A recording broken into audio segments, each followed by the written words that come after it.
he was telling people like to kill time. He was like, if y'all donate, I answer any question that you want. So you know me, man, the nigga I'm trying to eat. He said, eat, eat, eat.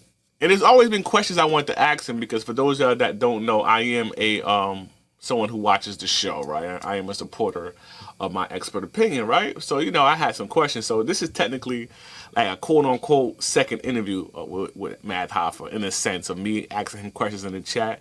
And he answered every single one. He answered every single one. So we got content today. You know what I mean? We got content today. And the first question that I asked Mav is, I asked him, which guest do you regret having on your platform the most? You know, he had many, many guests on his platform. I want to say definitely over 100 different people, the 100 different guests he had within the past few years. And I asked him this question, as you guys could see via Super Chat. I said, which guest do you regret having on your platform the most? Can anybody in the live chat take a guess who he insinuated at first? He didn't even say it. He just insinuated and gave a clue.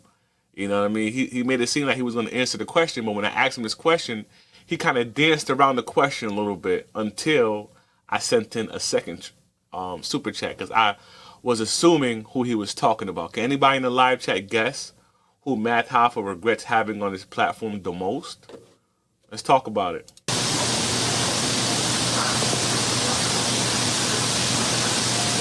I put my lighter. Oh. Almost lost my lighter. Okay, behind the bar. Which guest do you regret having on your platform the most? Who do I regret having on my platform the most? Yo, there's literally nobody down here with me. Crazy. Who do I regret having on my platform the most?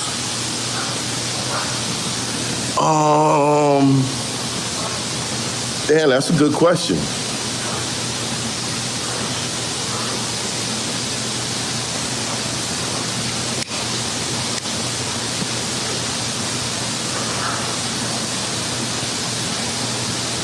It's an episode y'all never saw. It's an episode y'all never saw. Because that part never came out. If somebody came on the show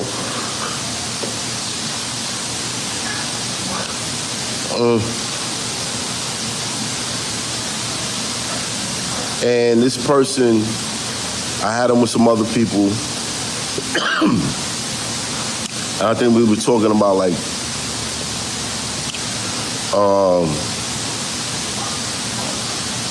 we were talking about the LGBTQ or whatever and how much control and how it seems like, you know, like they be getting revenge on people. You know what I'm saying? And there are a couple people in the room who have like gay family members, and this one particular person was just going so hard, calling all these motherfuckers evil, this, that, and the third, and da-da-da. He's making everybody uncomfortable. And as much as I told him, like, yo, just chill, like, let's move to the next subject, this nigga just kept going. And I ended up telling him to leave the shop. Episode never came out. Okay, so I asked y'all a question in the chat. Who y'all think he was talking about?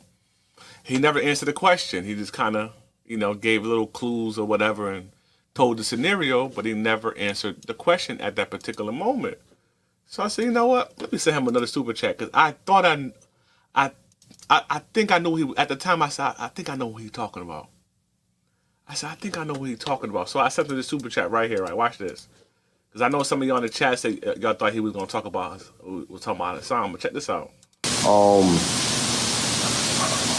This whole Hassan shit, it just got nasty real fast. Real fast. And once you involve, like, my lady, like, you start doing silly shit, like, I can't fuck with you. Will you battle on any platforms again? Kevin Hobson Jr., salute. Yes, I will. Yes, I will. Yo, behind the bar figured it out. He said, will you ever work with Smart again? Shout out to Smart. I wish him the best. I wish him the best. Y'all know me and Smart known each other for a long time. Not known each other like, you know, I've been in his crib, he's been in my crib or whatever. But like, I'll run into Smart and I'll be like, yo, fuck, let's go to the studio, whatever, let's work on shit and all that. And Smart is very intriguing person. But his personality, it can be overbearing.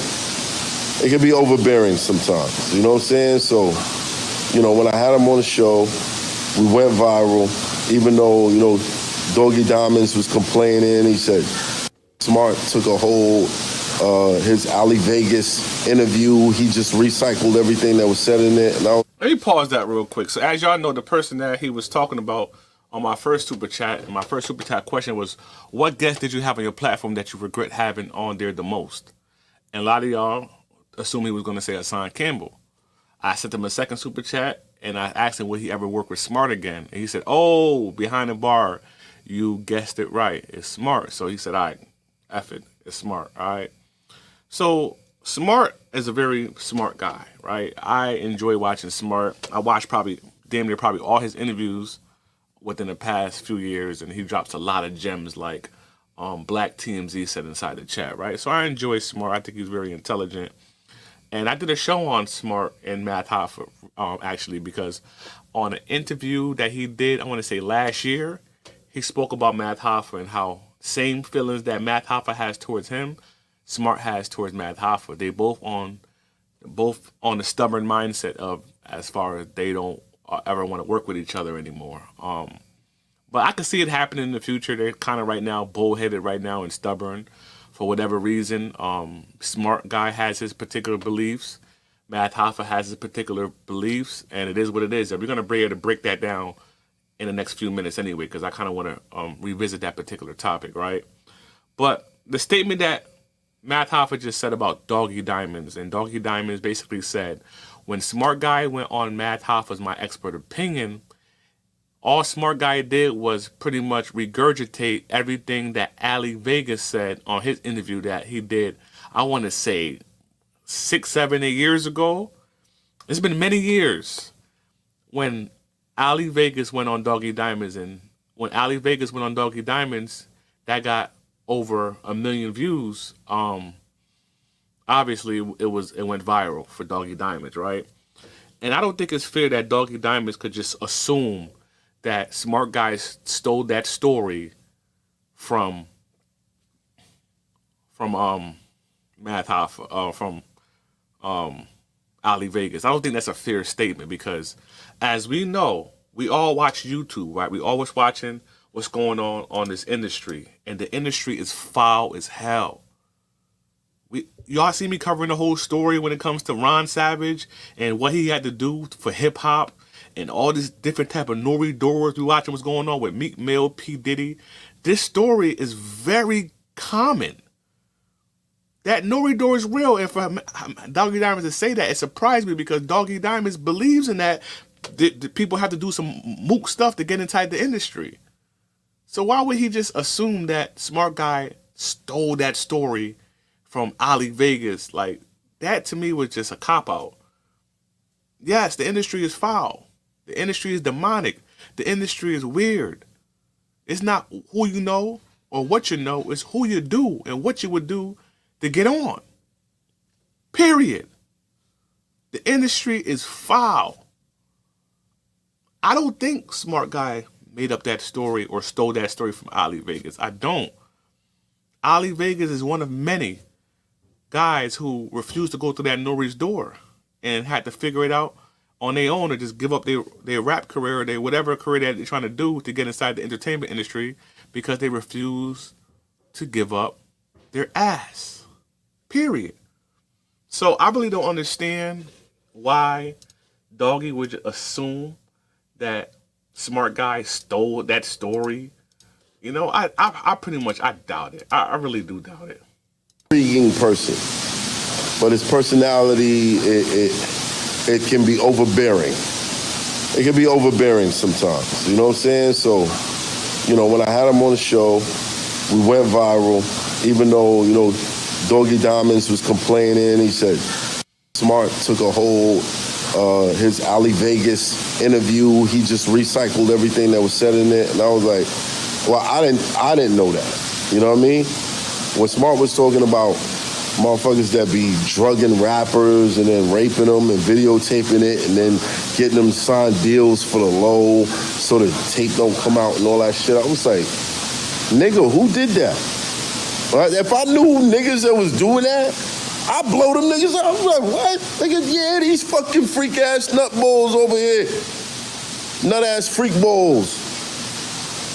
Nut-ass freak balls. They over here doing this, da-da-da-da-da. I'd blow them niggas up, man. I wouldn't be protecting nobody. Fuck out of here. Niggas is doing what? Get the fuck out of here. I'm not... Think about it. Shout out to everybody in the room. Stacy Galore, congratulations to another melanated content creator reaching for 1 million subs. That's a fact. Mike Martin, I see you. Yeah, double tap that screen. Hit that like button, man. Make no sense. Zen God, salute. LeakU.com. Thanks for stopping by. Nice to see you. Yeah, we hear about it in Hollywood. What's that actor name? The big Diesel actor with the bald head that played in White Chicks. What's his name? Big Diesel guy. Somebody help me on the live chat. He said that they were trying to get him to do some, homosexual activities to get movie roles and everything like that. We hear it all the time. That, these Weinsteins and all that type of shit, they're getting busted. Terry Crews, thank you. Terry Crews, thank you. E. Nice, thank you. Mike Martin, Kern Danglade,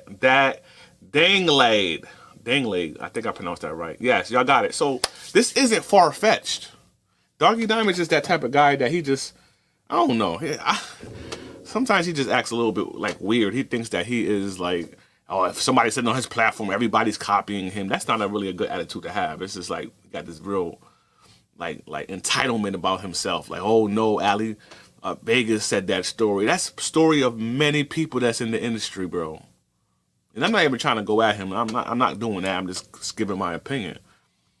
Man, a lot of these guys been touched. Your favorite rapper been touched, y'all. Your favorite actor, your favorite actress, 9 times out of 10, they have been.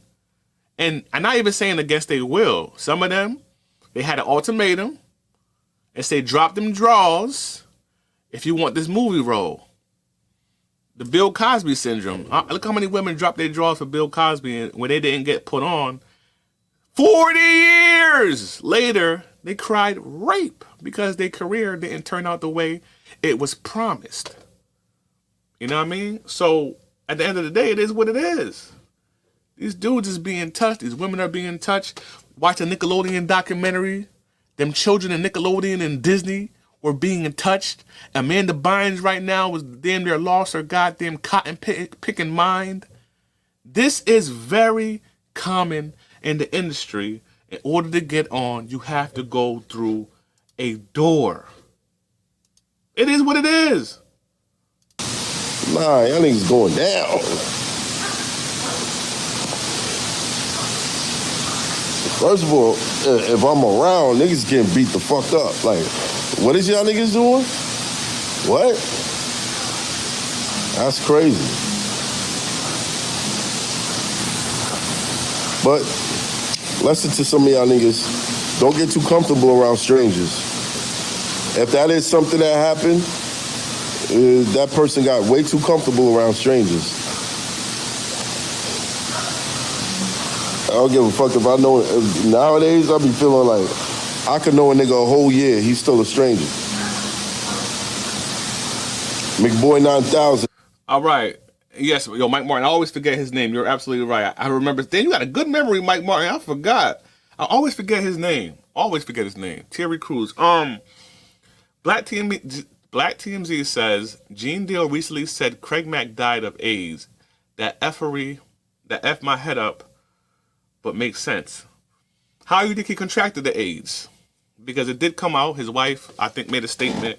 I think during the the medical reports, it definitely, I believe it said he had AIDS. And he was really looking very sick on his last days. I believe he was walking on a cane and everything like that. But how do you think he contracted it, Black TMZ? I don't know. I don't really know much about it. I heard it the same time you heard it last week on I think it was The Art of Dialogue with Gene Deal talking on the couch. I don't know. You know what I mean? Who knows? But yeah, nasty work. Now, I want to show y'all something right now, because let's go back to Smart. Let's talk about Smart Guy. Let's talk about what he said that he went through in the industry, and why him and Matt Hoffa can't seem to get it together as far as their friendship is concerned. Let's talk about it. So I'm gonna play a little bit of the audio that they were talking about, and Smart Guy explaining exactly how and why he ended his friendship with Matt Hoffa. Let's talk about it. You claim to put Matt on to do a podcast. I definitely did, 100%. I definitely really? Yeah, of course. I mean, but again, we in an era where people don't, you know, so me and Matt had a good relationship. We don't have one anymore. I'm sorry, I had to stop that real quick. He says that he's the one who introduced Matt Hoffa to podcasting. All right, so me, who has been in this game for 6 years, I seen exactly the moment when Matt Hoffa started in the podcasting game. I was there watching it live and direct. Long story short, Queen's Flip is the person who first put Matt Hoffa in that particular hot seat to be able to do some type of, you know, podcast work. I was there. And funny story about that, that's the same day that he met his current girlfriend right now, Jenna. Long story short, there was a show where Queen's Flip got into a fight with one of his subscribers, one of his supporters outside the studio. Long story short, after they fought, Queen's Flip invited that man to the studio. They were sitting down, they were talking about the incident. Long story short, they ended up getting that same gentleman that got into a fight with Flip outside the studio, ended up getting jumped inside the studio by Queen's Flip and his cousin J.O. They beat up a man called Jihad. And after that, Queen's Flip lost like a lot of sponsorship and everything like that. I think he had a sponsorship with some type of beard company. And a week later, he had Matt Hoffa in there as a guest on the show to kind of, in a sense, you know, mediate the conversation as far as what happened in the studio that day, and held Flip accountable for that Flip was wrong. And he was pretty much on the microphone for the first time, in a sense, hosting the show, holding Queen's Flip accountable for what he did. So I seen that very moment in 2019, I want to say it was. 2019, was it 2019 or 2020? Right around there, I want to say more so 2019, when the whole thing went down 5 years ago. And ever since then, that's when he started his podcast at the barbershop. And fun fact, if you listen to this Smart Guy, the guy Space Ghost, who was the original producer of Queen's Flip show, Matt Hoffa ended up hiring Space Ghost to be able to produce his show. So maybe you did, you know, help influence it or whatever, but I can't give you that credit to say that you were the one per se, because I watched it live and direct when it was happening. And I want to say less than a year later, you know what I mean, that's when Matt Hoffa started doing his own thing with Misfit and the other co-host that he had. I forgot the gentleman's name. So to say that you are the one that got him into it, I totally disagree. And I noticed that a lot about your personality, because like I said, I've been kind of, you know, watching your journey and seeing what you was up to. And, you know, you like to take credit for a lot of things that people say and do on the internet, whether they're right or they're wrong. I noticed that about you. Like, you kind of, you know, bitter when you say, I believe you said that some rappers took some of your bars, Fabulous took your bar that you said in a song or whatever, and they plagiarizing things that you say in music and everything like that. And that may or may not be true. I haven't did my research on it. I'm not too acclimated with your music. You know, once I get acclimated with your music, you know, I will definitely go and do my research to see whether what you're saying is accurate or not, as far as, you know, rappers stealing your bars. I think you even said Joel Santana stole a bar or two from you, or whatever the situation may be. But that will go on a whole nother episode. Right now, we're focused on issues with Matt Hoffa. So without further ado, let me continue playing exactly your fallout with Matt Hoffa. Let's talk about it. In an era where people don't, you know, so me and Matt had a good relationship. We don't have one anymore. How was that? You know, cause, you know, partially take accountability, it was me. I told him don't call me. I felt some type of way because we had did an episode that they edited it out, and I spoke out against the LGBTQ. I don't support that shit. And so the guy on the joint, like, mind you, the same conversation. Math is so stupid because he should have let me go into detail about it. Because the same About thing. how you feel, how you feel. It's a clip of me on YouTube, right? Talking about the LGBTQ, and I was talking with Chinese person. China Mac. Shit, China Mac, yeah. He went viral, millions of views.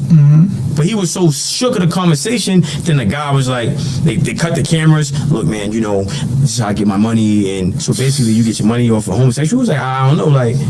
All right, so now he's sitting here. Now he's getting out of line as far as getting money with homosexuals. You know, like I said earlier, you know, if LGBT community wanted to do a sponsorship on Behind the Bar and the bag made sense, why would I turn it down? You know, most of these entities that we're watching are ran by the LGBTQ, are ran by Jewish people. So if you're gonna, in a sense, you say that you don't support the LGBT community, you're actually putting yourself in the box as far as your growth is concerned, because damn near half the world is LGBTQ. I mean, let's be honest. We're looking at right now because, you know, smart guy, you know, he's a rapper, and, you know, he had an opportunity to go through the Nori door, but he turned it down. You know, he explained on Matt Hoffa show how, you know, they'll throw the stylists at you and they do this and they do that, and he explained that he was given the opportunity to, you know, go further in his music career, but he had to do some homosexual acts in order to do it. I say to say this, now that we're seeing what's going on, even with the whole situation with Diddy, situation with Meek Mill, and all these other, you know, rappers that are getting exposed for being LGBT, this is the world that we live in, bro. It's like no way around it, you know what I mean? Don't get me wrong, I get exactly what you mean, everything like that, but sometimes in life, man, you gotta sit back and just, you know when to hold them and know when to fold them, because it's going to stunt your growth. I'm talking to you, Smart. It's going to stunt your growth by talking about certain communities that holds the power to, you know, certain, you know, for lack of better words, opportunity. You know what I mean? And certain business opportunity. When I say opportunity, I mean business opportunities. Why close the door on potential sponsorships and business opportunities based upon your personal feelings about what people do in their bedroom? I think that's a way to kind of stunt your growth. But again, this is just my personal opinion. Let's talk about it. Like, talking about, But you know what's how long ago was that though? That was a minute ago. Maybe his math is smarter than before. don't matter. I ran in the no, you're not. No, you're not. No, you're not. Listen, so,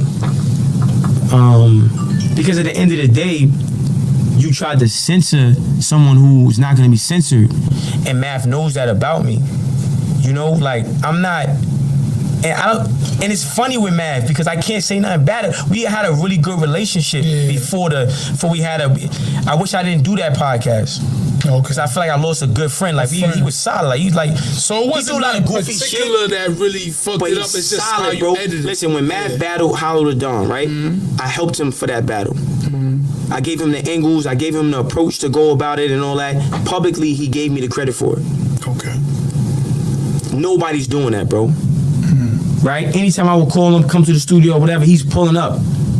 We had a solid relationship. So I just felt like, you know, but I'm uncontrollable. So I know he didn't really, because I'll go in. And I think he was afraid to have his platform snatched from him because it was a touchy topic. But I didn't respect that.